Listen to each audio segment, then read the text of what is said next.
Hello everyone. In this lecture I will give a brief introduction to LTSpice 7. Basically it is a free circuit simulator and also very good circuit simulator. If you were to do digital logic simulations, you have another good software, Logisim.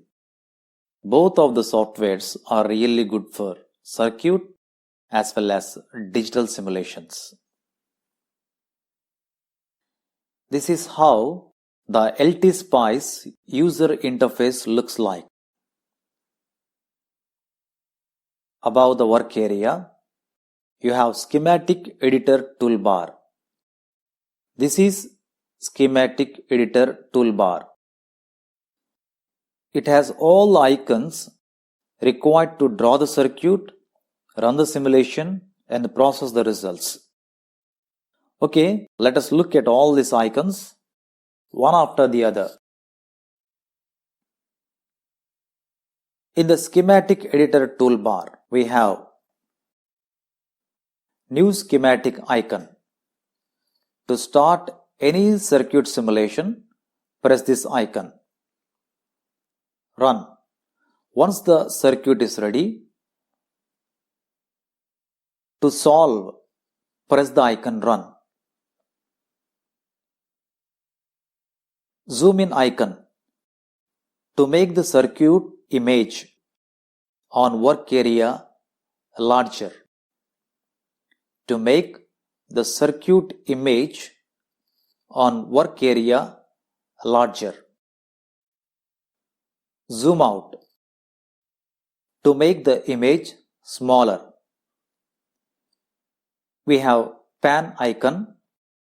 Using this icon, you can move the circuit or a component across the work area by selecting it. Auto scale. It fits the circuit in the viewing area of window. Also, we have the general, cut, copy, paste, search icons.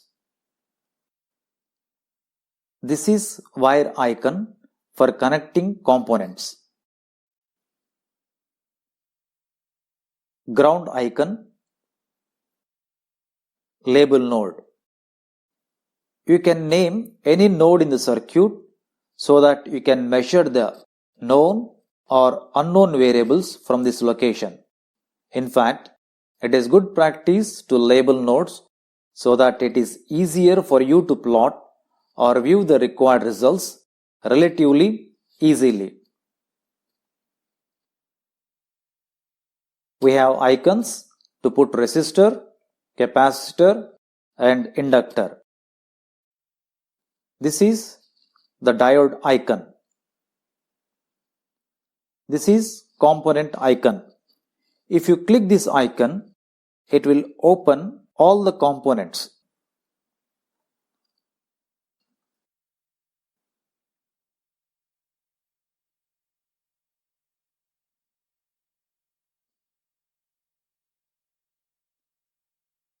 These are move and drag icons. I will explain the difference between these icons shortly. These are undo and redo. Undo is cancelling the previous action. Undo is cancelling the previous action. Redo is bringing back the previous action. The other important icons are rotate and mirror. The keyboard shortcuts are Ctrl R and Ctrl E. To rotate a component, first select the component by clicking on move or drag icon, then press Ctrl R to rotate clockwise by 90 degrees. Take for example, if you were to rotate a component, select the component first by clicking move or drag icon, then press Ctrl R to rotate clockwise by 90 degrees. If you do mirror operation, it will flip the component by 180 degrees. If you do the mirror operation, it will flip the component by 180 degrees. The next icon is comment. For writing comments or putting headings or naming the circuits, this icon is being used. Then the other icon is spice directive. The commands entered in text format can be used to tell the software to perform a particular analysis. The commands that you enter in text format can be used to tell the software to perform a particular analysis. One important thing in all these LTSpice simulations is that ground must be placed. Ground is not default for all simulations. Ground must be placed for all the simulation. Ground must be placed for all the simulations. Now let me explain the difference between move and drag. In this particular LC circuit, if I move the capacitor is disconnected from the circuit. If I drag the inductor, dragging moves the inductor without disconnecting it from the circuit. That is the difference between moving and dragging. Here is the list of shortcut keys. F2 for bringing components, F3 draws a wire, F4 labels a net, F5 deletes a wire or symbol, F6 copies a component, F7 moves a component. By just pressing the key G, you can bring in ground. R for resistor, L for inductor, and C for capacitor.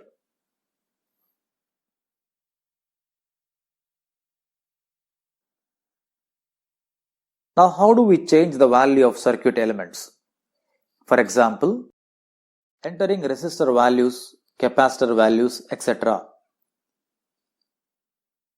To do so, right-click on the component symbol, then an attributes window will open.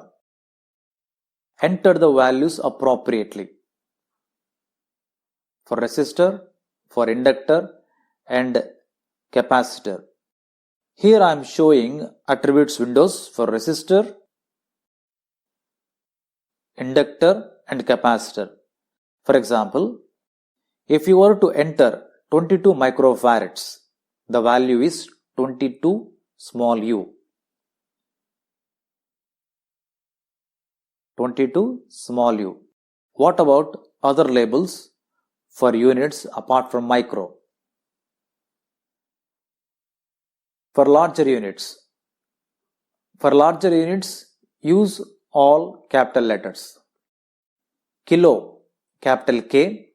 Mega, it is not capital M, but it is capital MEG. For mega, it is capital MEG. For giga, it is capital G. For terra, it is capital T. Coming for lower units, use small letters. For example, for milli, small m. For micro, small u. For nano, small n. For pico, small p. For femto, small f. So these are the labels for specifying units. Now coming to the various analysis that you can do. Take for example, DC analysis. This is done for finding out unknown voltages and currents in DC circuits. AC analysis. For finding out the unknown variables in AC circuits. transient analysis to find out the nature of voltages and currents at the time of switching.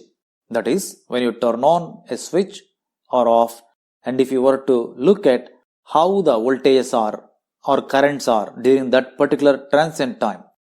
To find out or to do such analysis, you press this transient tab. In DC analysis,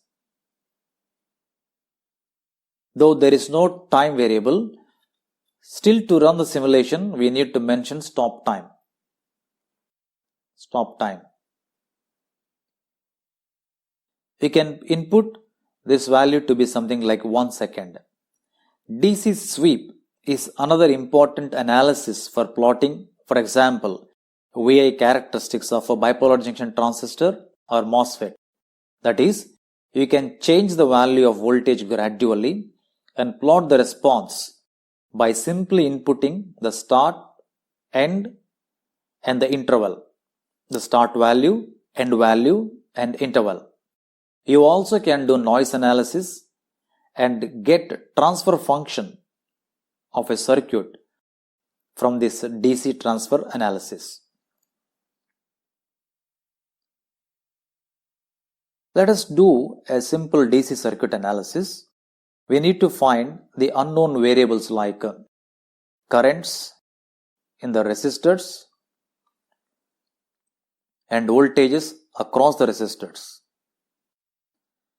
Before solving the problem using LTSpice, we will use mesh analysis and find out the unknown variables, then solve it in LTSpice, and finally we will compare the results. Let us take two loops, I1 and I2. Here I am assuming clockwise currents for both of these loops. You can assume whatever the direction you want. If you want to take it as anti-clockwise, no issue. It is up to you. You can take one clockwise, another anti-clockwise. You can take both anti-clockwise. Whatever it is, still the answer is the same. I am assuming both the currents are flowing in clockwise direction. Now let us write KVL for the first loop. The definition of KVL is algebraic sum of voltages in a closed loop is 0. The algebraic sum of voltages in a closed loop is 0. As we move in the direction of a loop, we can write starting from the voltage source. We see a negative sign for voltage source, so it is minus Vs. Then for resistor, it is positive. Therefore, positive sign for the drop in the resistor R3. Now coming for the resistor R1. Now you are writing with respect to I1. Therefore, the current that is flowing in the resistor R1 is I1 minus I2 into R1. Therefore, the drop is the current that is flowing here is I1 minus I2, and the potential drop is I1 minus I2 into R1. That I am writing here. So repeat the same thing for the second loop. Rearranging those equations, you will get two equations. You have got two unknown variables and you have got two equations. Solve them to get the currents flowing in various branches. Take for example, the current I1 that is flowing here in the resistor R3 is 1.82 amperes. The current that is flowing in the resistor R2 is I2, which is 0.45 amperes. After doing hand calculations, you will get these numbers. Now what is the current that is flowing in? What is the current that is flowing in the resistor R1? It is nothing but I1 minus I2. It is nothing but I1 minus I2. So these are loop currents and these are the branch currents. Now the difference I1 minus I2, I have got a positive number which is 1.37. Therefore, the current is flowing from node A to ground. Had the answer is minus 1.37, in that case my assumptions were wrong and the current would be flowing from ground towards the node A.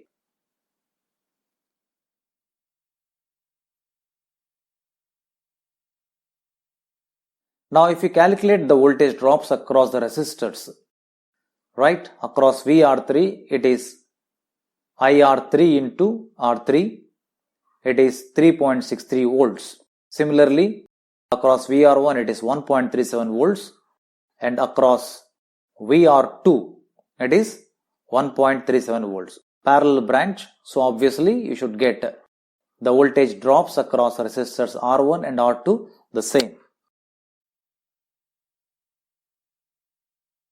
Now let us run the simulation using LTSpice 7. So click on the new schematic, go to components, plug voltage source, press OK. Now left click on the work area, you will be able to place 1. Now to get rid of this, right click, it will go off. So to place, left click, and to get rid of it, you have to press right click.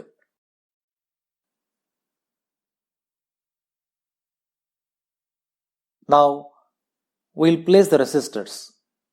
We have got resistor here, resistor 1, resistor 2, and now to rotate this, press Ctrl R, and to get rid of this, you just right click. We need to place a ground as well. Right click to get rid of this. Now click on wire, connect all the components.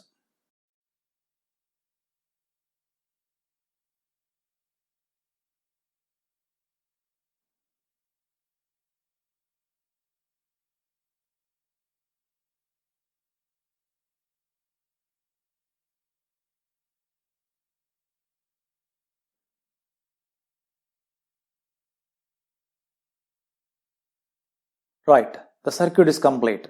Now we need to change the attributes. We need to plug in the values for voltage and resistors. Right click on this letter and input the values. Let me take 5 volts. Right click on R. Because I am taking only smaller values for resistors, it is 2 ohms.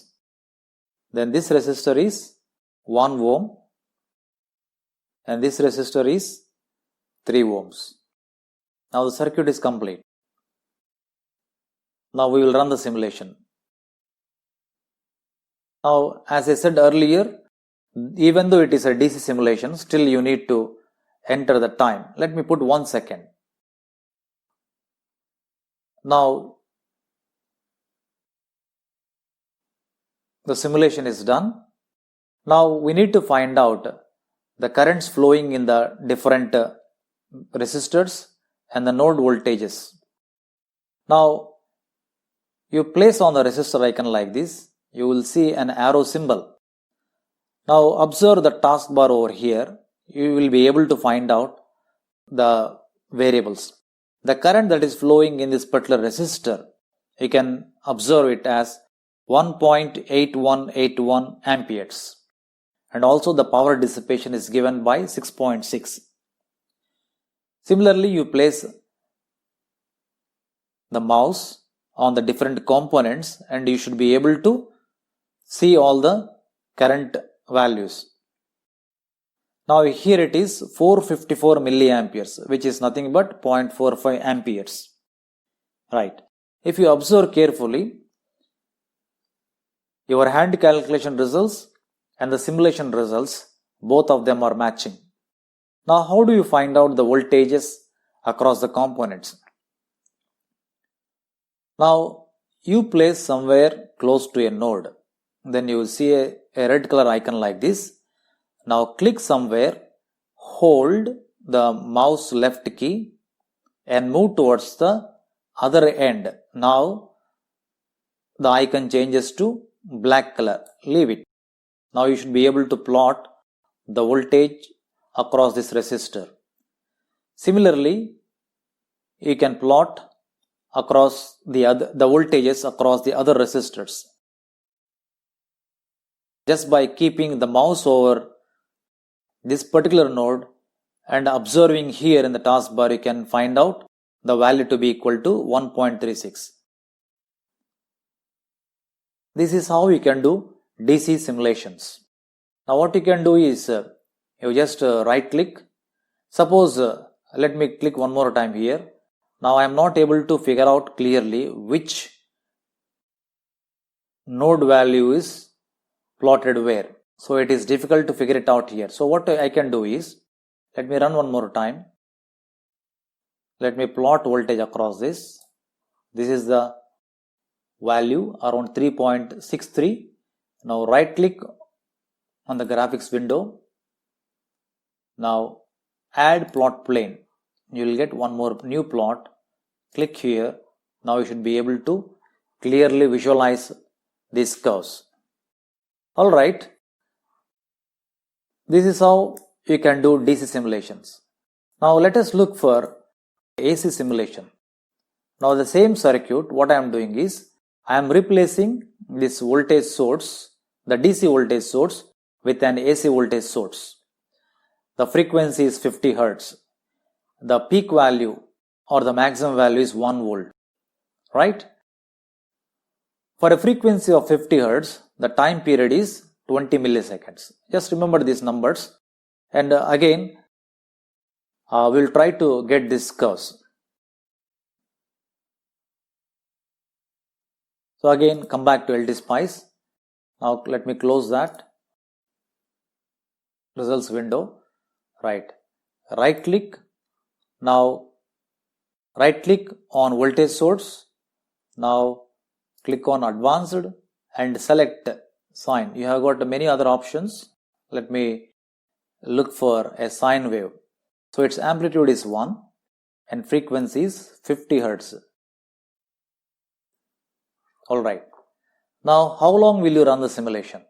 That you can edit here. Go to simulate, edit simulation command. So let me take it for 3 cycles. So 20 multiplied by 20 milliseconds multiplied by 3. It is 60 milliseconds or 0.06. Now run the simulation. Alright. Now you should be able to plot. If I click here, I will get the supply voltage waveform, which is having a peak of 1 volt. Now if I click across the resistors like this by holding the mouse, I should be able to plot the voltage drop across the resistor R3. Now let me plot the voltage drop across the resistors R1 and R2. This is the voltage drop curve across the resistors R1 and R2. Now if I were to plot currents, let me not plot in the same window, rather let me add a plot plane. Now click on any resistor and plot the currents. This is how you can do the complete circuit simulation. In fact, this is one of the very important tools for simulating circuits. This is free software, at the same time very good software.